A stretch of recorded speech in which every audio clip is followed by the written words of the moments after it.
Pada akhir Mei 2024, Presiden Joko Widodo menandatangani Peraturan Pemerintah Nomor 21 Tahun 2024, sebuah regulasi baru yang mengubah PP Nomor 35 Tahun 2020 tentang penyelenggaraan tabungan perumahan rakyat atau TAPERA.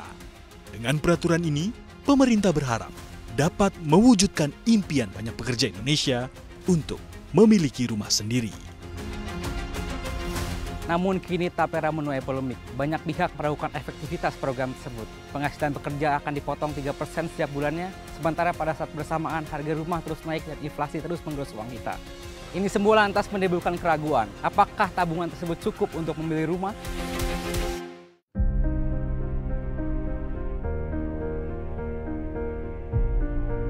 Jauh sebelum TAPERA, Indonesia sudah mengenal program serupa.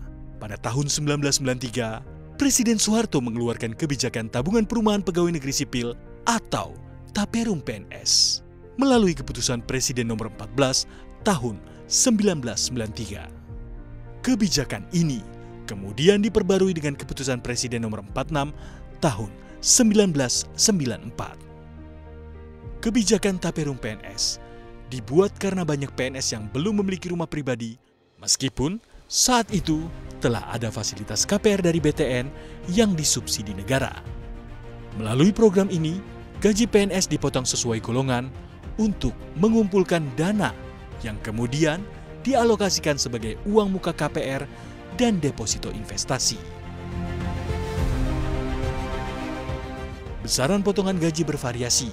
Golongan 1 sebesar Rp3.000, golongan 2 sebesar Rp5.000, golongan 3 sebesar Rp7.000, dan golongan 4 sebesar Rp10.000.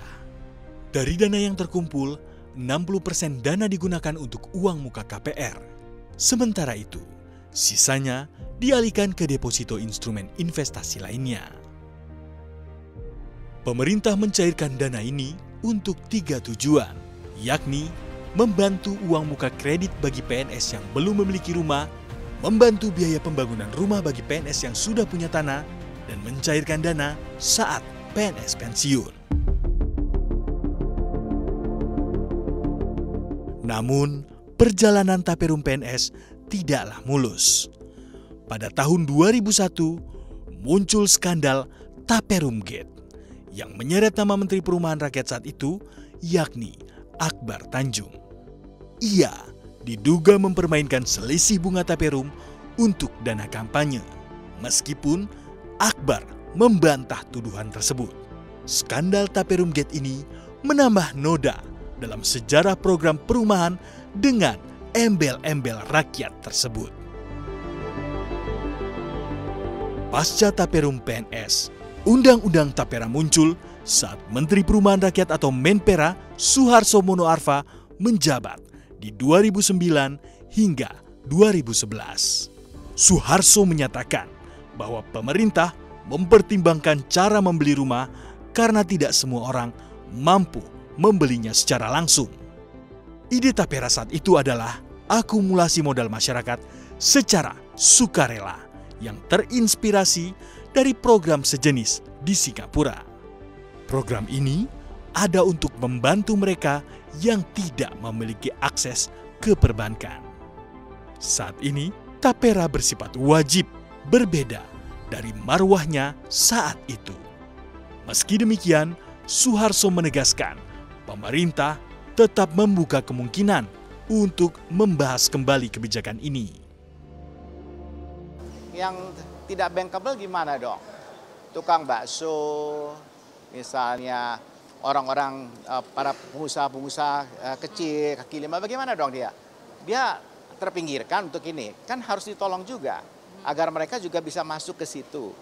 Nah, terpikir oleh kami pada waktu itu pakai sistem tabungan. Nah, tapi tabungan itu sifatnya altruistik. Tahu altruistik? Altruistik itu artinya bergantung kepada ya sukarela, kemampuan kita gitu. Jadi kalau misalnya saya mampunya 100 ya 100. Jadi kayak gotong royong itu loh kita pakai di dalam pengadaan itu. Jadi ada yang bisa 200, ada yang bisa 100, 300, 400, ngapa kita blended. Nah, waktu kita blended siapa yang akan dapat duluan, ya kita lihat juga gitu. Jadi ada apa istilahnya itu, yang kaya bisa memberikan kepada yang di tengah, yang tengah bisa diberikan yang ke bawah, yang di bawah juga begitu. Jadi tidak dengan cara yang terlalu kaku. Itu dulu ide dasarnya. Jadi pertama Tapera itu untuk mengumpulkan, mengakumulasi modal oleh masyarakat yang sifatnya altruistik, sukarela. Itu ide dasarnya. Ya, tunggu dulu. Saya memang belajar dari Singapura. Singapura itu punya Central Provident Fund, CPF. Tapi CPF itu ingat untuk penduduk yang sudah established dalam hal penghasilannya, pendapatan, dan lapangan kerjanya. Dan kita jauh lebih besar dari Singapura. Penduduk kita luar biasa. Backlog kita, kekurangan setiap tahun itu bisa 2 sampai 2,5 kali jumlah penduduk Singapura setiap tahunnya. Jadi CPF itu pun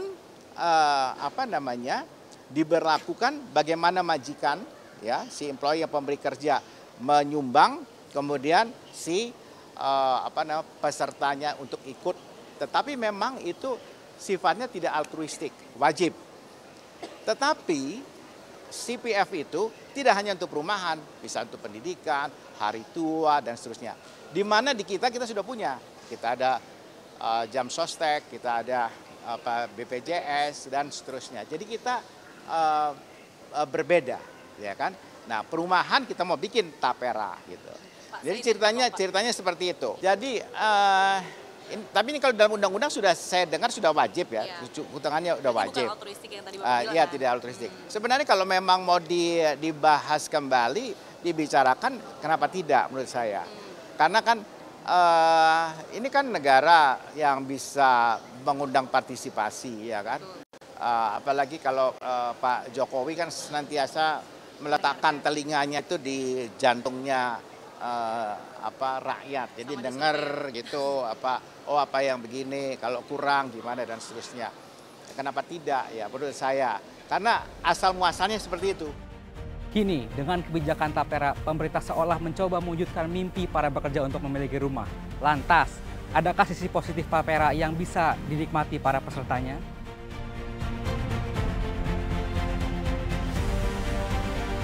Alhamdulillah mudah, cepet gitu. Dari awal kasih berkas langsung nggak lama langsung ini ACC.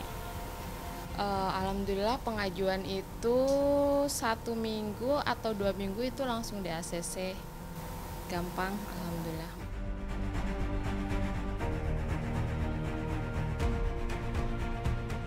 Alhamdulillah lancar aja, nggak ada hambatan. Enggak sih Pak, lancar aja gitu.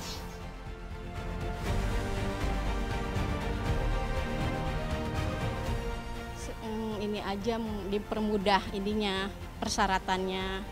Mungkin cicilannya bisa dikurangin lagi kali ya buat yang lebih lebih rendah gitu. Mungkin itu aja sih paling.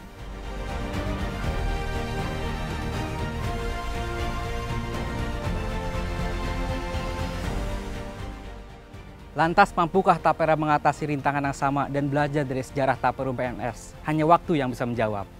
Terus ikuti perkembangan bersama CNBC Insight, tempat di mana Anda mendapat wawasan ekonomi dari masa lalu hingga masa kini.